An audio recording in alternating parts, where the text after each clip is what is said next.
véritable changement dans notre relation avec Dieu, entre nous, à notre pays et à son environnement. Il est temps de poursuivre les évêques, d'arrêter la politique du marronnage, de la duplicité. Il est temps de comprendre que l'aide internationale ou tout support de l'étranger ne saurait remplacer la conscience citoyenne, élément indispensable à la survie et au sauvetage national. Il est temps de tout entreprendre pour éviter la déstabilisation de nos faibles institutions, le chaos à quelque niveau que ce soit. Il est temps d'emprunter le chemin du respect, le chemin de l'écoute, de la confiance et de l'entente, jusqu'à en faire une culture dans la résolution de nos conflits.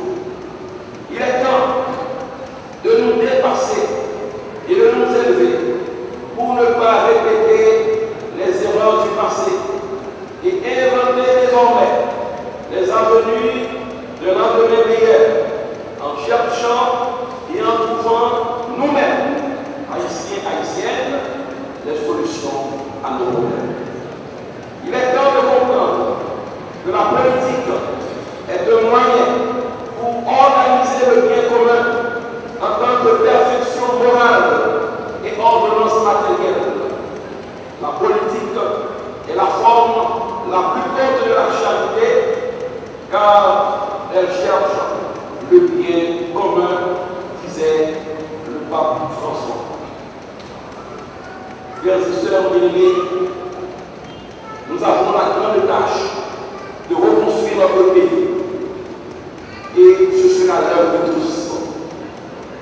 Aujourd'hui encore, en ce 1er janvier 2015, nous trouvons face à notre responsabilité historique de nous mettre à la tâche de la reconstruction de notre pays.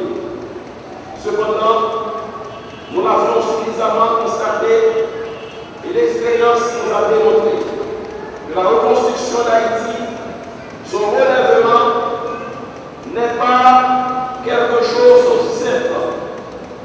La reconstruction d'Haïti n'est pas seulement une affaire de restauration des maisons ou de construction nouvelle.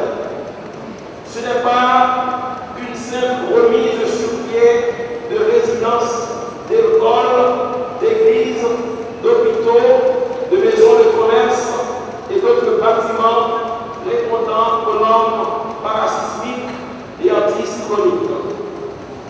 Même si cela est important et nécessaire, la reconstruction de notre pays n'est pas seulement une initiative des pouvoirs publics associés à la société civile et à la communauté